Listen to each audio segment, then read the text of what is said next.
All right, well, that sets at least the scene for the 10,000 megawatts target that the president has laid down, even though some say, what happened to 20?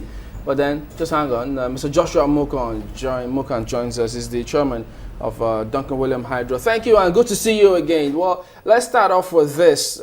Power situation in this country, it's a huge topic. Everybody always will have an opinion or two, especially when they don't see the light bulbs blinking in their homes. How realistic do you think this target is? I heard, I heard the beginning, Chamberlain, when you said how realistic is the 10 megawatts achievable. I thank you guys once more for inviting me to this program. I also heard what Mr. President has said about the 10 megawatts. 10,000. I don't know whether Mr. President meant 10 megawatts within 1 year or 10 megawatts in You mean 10,000? to the end of his first tenure as Mr. President. But my assessment of the whole thing is that Mr. President is right up there and he knows the effort,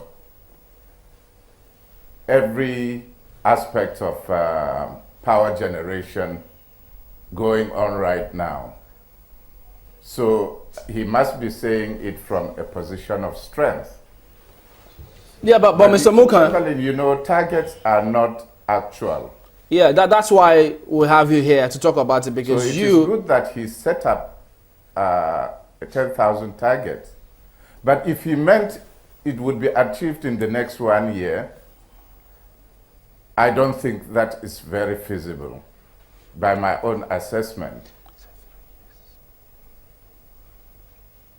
Can they achieve 10,000 megawatts in 3 years? That I can confirm, yes. And I can give reasons that or one would imagine that in the next 3 years, 10,000 megawatts is achievable. Right now, I'm made to understand we are within the 5 megawatts power generation. I will still come back to my same discussion the last time we had with you,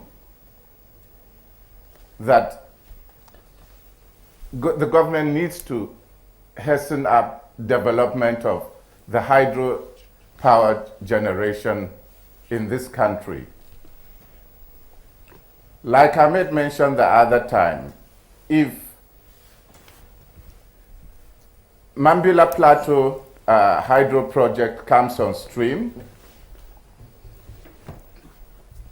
Zungero comes on stream, my own reservoir comes on stream, my own hydropower comes on stream. I understand too that Kasina Ala, where Kasina Ala join River Benue, there is also another almost 1,500 megawatts there. But why is yours not on stream? Well, I think that should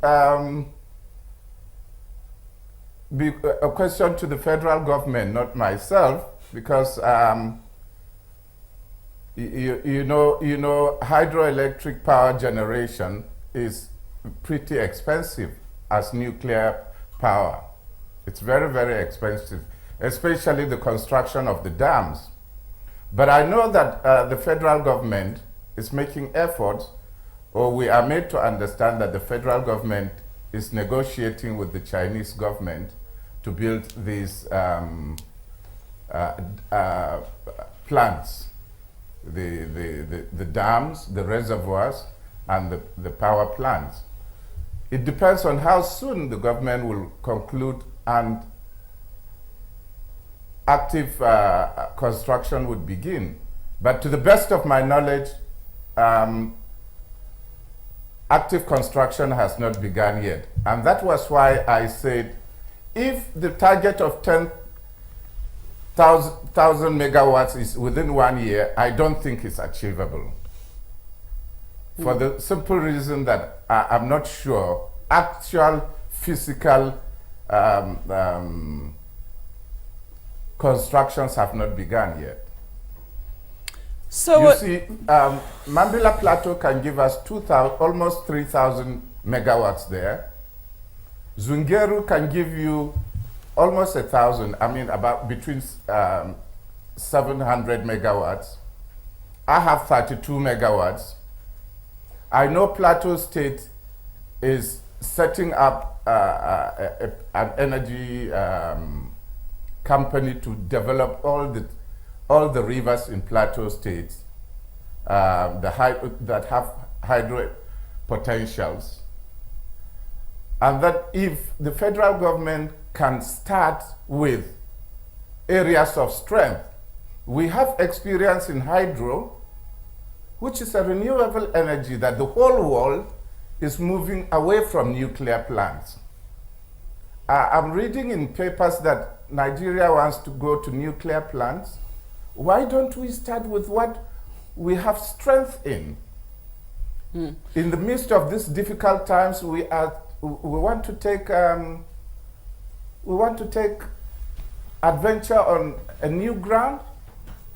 Depending on who you ask, like I told you the other time, Mr. Mukan, if you can hear me, depending on who you ask, different people will come up with the different plans. I mean, you have always been in favor of hydro. You say gas is expensive, but then people have also said that hydro is seasonal. I mean, it depends a great deal on rainfall.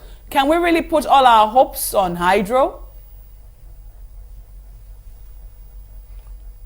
Why I said this is because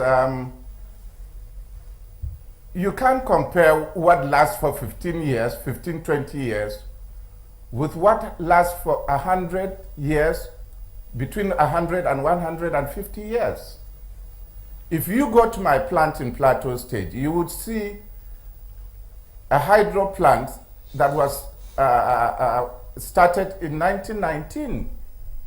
So by 2019, it would be 100 years and it's still producing. Now, hydro is seasonal, quite okay. But then you don't pay for the rainfall. You don't have maintenance cost. You don't have operational costs.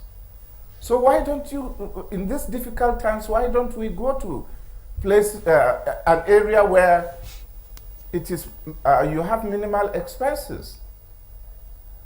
What about besides the funding all over the world?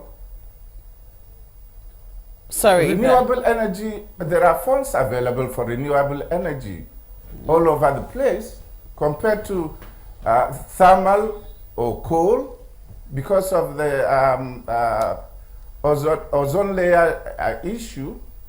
So my advice to the government is, why don't we develop hydro? Because we have had experience. Dredge Kayenji, dredge all those dams that are currently being silted. But these things are not mutually exclusive. You must also remember that in the Niger Delta, one of the things they're trying to do is ensure that they stop gas flaring and ensure that we're able to make use of that gas to power the economy, as it were. Would you say totally abandon that plan, or focus less on it because we want to look at hydro? No, these things are complementary. Hydro complements what we have on ground right now. But you can imagine how long it's taking us to even put the petroleum industry bill in place to attract investors in the infrastructure of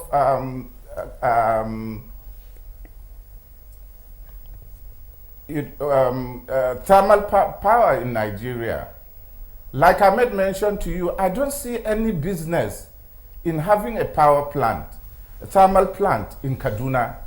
I don't see a business in putting a thermal plant in Kogi State, Geregu. Those plants should have been put in Escravos, Warri, where those gases are being now since you're bringing that into perspective, so that the middle belt. Since you bring in this, sorry to cut you there, since you bring in that into perspective, what we should also be asking is evacuation. You know, studies across the country looking at some of these plants would tell you that we can even get 10,000 megawatts in a year. But the problem has to do with evacuation. And now you're talking about source and nearness. Have we been able to put in place some of those facilities that will make ease of evacuation when we get those amount of megawatts we want to generate?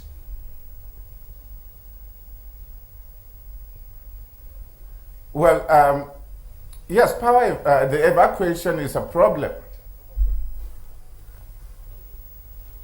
It's going to be a problem, especially for hydro, because hydropower are not, you don't find them in the cities. You find them mostly in the jungles. You find them quite far from the transmission lines. Mr. Mukan, I know, pardon me for butting in on this one. I know you said we could get 10,000 megawatts in 3 years. Pardon? I know you've said they can achieve 10,000 megawatts in 3 years, but can they achieve 2,000 this year, distributable power?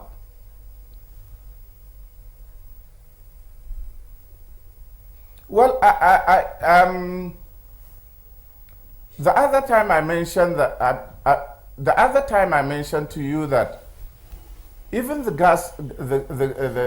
thermal plants are going to have they share the same risk as the petroleum industry or the crude oil market, because the price of gas is actually determined outside Nigeria in the international market.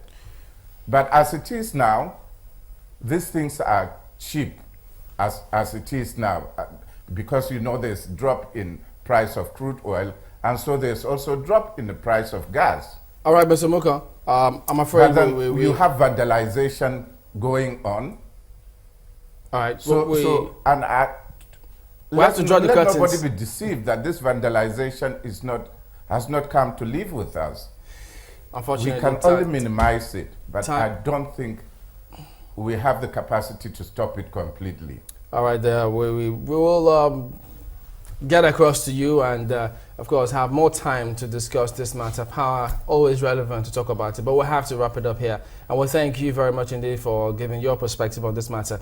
Mr. Mukan, Joshua Mukan, is the chairman, William Duncan Hydro. We'll be back in a minute. We'll have another perspective on the matter. Don't go away.